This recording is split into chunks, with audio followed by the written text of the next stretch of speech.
Hello everyone, स्वागत है आप सबका learning with Gautam YouTube channel में। तो आज के इस वीडियो में हम करने वाले हैं क्लास 12th म्यूजिक के यानी कि संगीत के most important objective type question answer को, जो कि आपके आने वाले एग्जाम के लिए काफ़ी ज़्यादा महत्वपूर्ण प्रश्न रहने वाला है। तो आप लोग वीडियो को अच्छे से ध्यानपूर्वक और लास्ट तक जरूर देखिएगा। तो चलिए शुरू कर लेते हैं फर्स्ट क्वेश्चन से।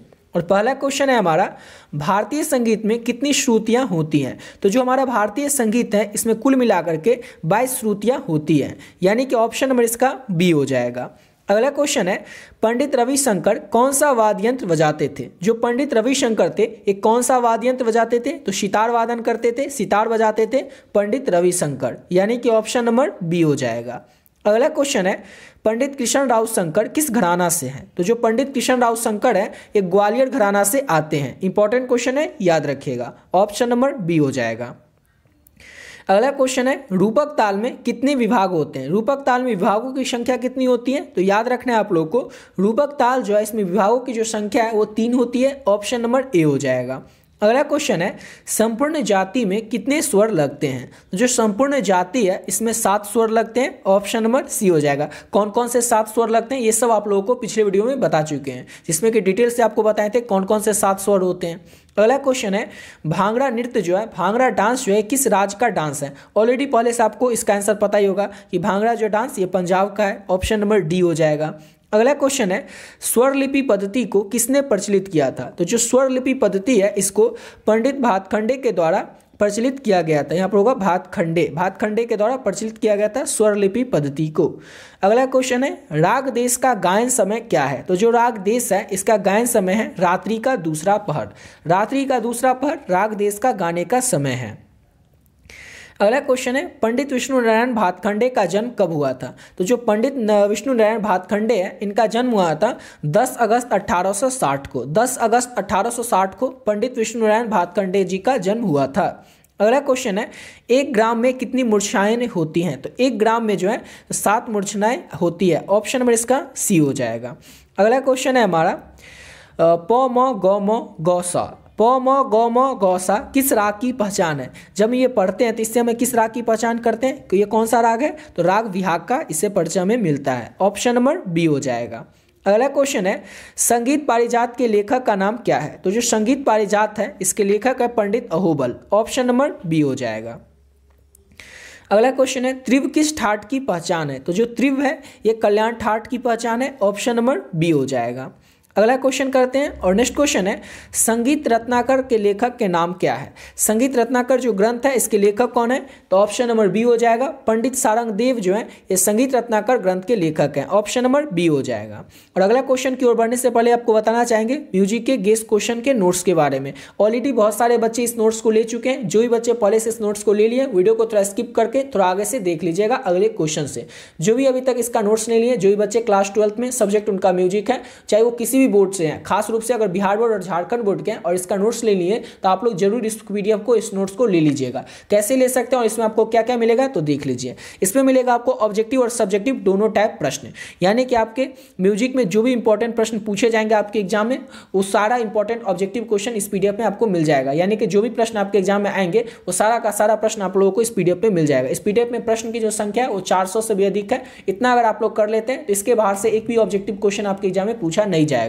सेकंड पीडीएफ में आप लोगों को मिलेगा लघु उत्तरीय और दीर्घ उत्तरीय टाइप प्रश्न को। इसकी जो संख्या वो 100 से भी अधिक है। इतना अगर आप लोग कर लेते हैं तो इसके बाहर से भी आप लोग के एग्जाम में एक भी लघु उत्तरीय या दीर्घ उत्तरीय प्रश्न आपसे एग्जाम में पूछा नहीं जाएगा। और पिछले 11 साल में जो भी प्रश्न आपके एग्जाम में पूछा गया है ऑब्जेक्टिव प्रश्न में, वो सारा का सारा आप लोगों को एक ही पीडीएफ में आंसर के साथ मिल जाएगा। तीसरे पीडीएफ में ये 3 पीडीएफ आपको मिलेगा और अगर इसको अच्छे से आप लोग कर लेते हैं तो आपसे एग्जाम में एक भी प्रश्न छूटने वाला नहीं है, चाहे ऑब्जेक्टिव हो या सब्जेक्टिव हो। इसका प्राइस है केवल और केवल 30 रुपये। इसको पे कैसे करना है और लेना कैसे तो देख लीजिए। ये नंबर है 7903820891। इस नंबर पे आप लोग फोन पे, गूगल पे, पेटीएम किसी भी माध्यम से पे कर सकते हैं। पे आप लोगों को केवल और केवल 30 रुपये करना है और पे जैसे ही कीजिएगा इसका स्क्रीनशॉट लेकर के आप लोगों को इसी नंबर से जो व्हाट्सएप है इस व्हाट्सएप पे आपको स्क्रीनशॉट पे भेज देना है। और जैसे आप स्क्रीनशॉट को भेजिएगा इस नंबर से व्हाट्सएप पर तो आपको बस एक मैसेज कर देना छोटा सा म्यूजिक, जिससे कि ये पता चल जाए आपको म्यूजिक का पीडीएफ चाहिए। जैसे आप पे करके स्क्रीनशॉट भेजोगे, सब्जेक्ट का नाम बताओगे, आपको जो पीडीएफ है तुरंत मिल जाएगा। और इसमें इसमें जितने भी ऑब्जेक्टिव क्वेश्चन है, सब्जेक्टिव क्वेश्चन है,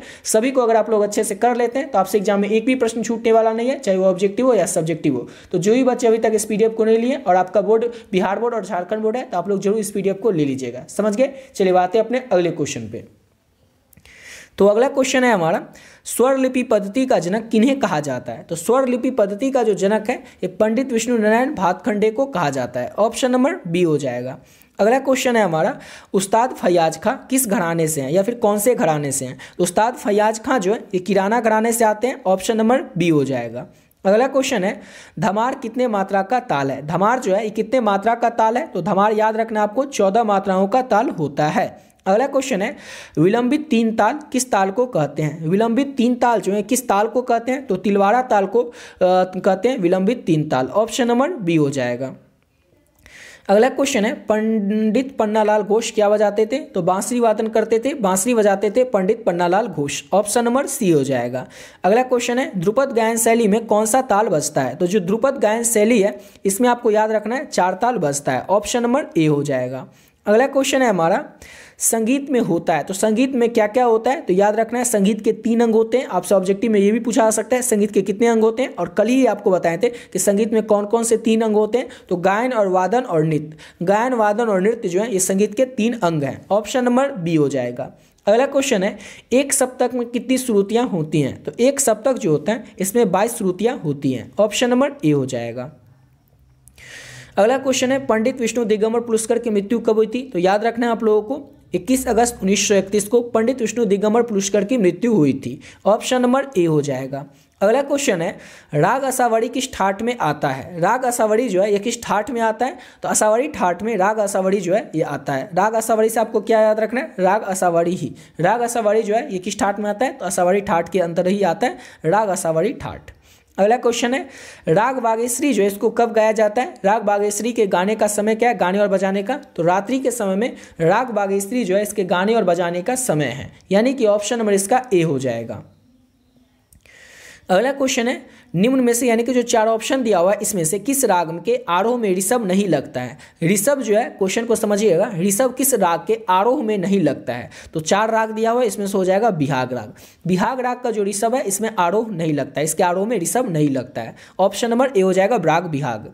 अगला क्वेश्चन है, यमन राग के गाने का उचित समय कौन सा होता है? तो जो यमन राग है इसके गाने का जो उचित समय है वो रात्रि का प्रथम पहर है। रात्रि के पहले पहर में यमन राग को गाया जाता है। ऑप्शन नंबर सी हो जाएगा।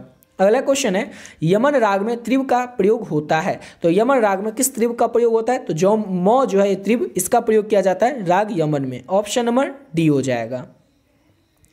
अगला क्वेश्चन है, अलैया बिलावल किस ठाट से उत्पन्न होता है? तो जो अलैया बिलावल है ये बिलावल ठाट से ही उत्पन्न होता है। ऑप्शन नंबर बी हो जाएगा।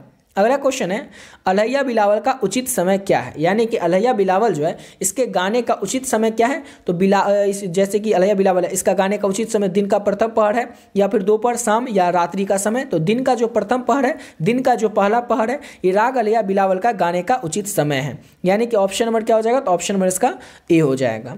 अगला क्वेश्चन है हमारा, बिहाग का उचित समय क्या है? यानी कि राग बिहाग जो है, अब इसको गाने का उचित समय क्या है? तो रात्रि का जो प्रथम पहर होता है, रात्रि का जो पहला पहर होता है वो होता है राग बिहाग के गाने का उचित समय। ऑप्शन नंबर टी हो जाएगा। अगला क्वेश्चन है, हमीर राग किस ठाट से उत्पन्न है? तो हमीर राग जो है ये कल्याण ठाट से उत्पन्न है। ऑप्शन नंबर ए हो जाएगा। अगला क्वेश्चन है, असावड़ी राग का उचित समय क्या होता है? तो असावड़ी राग के गाने का जो उचित समय है वो दिन का दूसरा पहर होता है।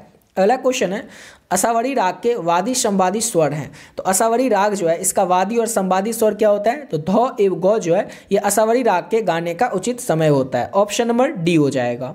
अगला क्वेश्चन है, कामोद राग के वादी और संवादी स्वर हैं। तो कामोद राग के वादी और संवादी स्वर क्या होते हैं? तो प एवं सा जो है ये कामोद राग के वादी और संवादी स्वर होते हैं। ऑप्शन नंबर सी हो जाएगा। आशा करता हूँ आप लोग वीडियो अच्छा लगा होगा। इसी के साथ वीडियो पे कंप्लीट करते हैं, मिलते हैं नेक्स्ट वीडियो में नए वीडियो के साथ। और आपको जो ऊपर नोट्स बताएं, पीडीएफ बताएं, अभी तक जो भी बच्चे उस पीडीएफ को नहीं लिए उसको जरूर ले लीजिएगा। उसको ले करके आप लोग बहुत ही कम समय में बहुत ही बढ़िया तरीके से अपने एग्जाम की तैयारी कर सकते हैं। तो मिलते हैं नेक्स्ट वीडियो में नए वीडियो के साथ।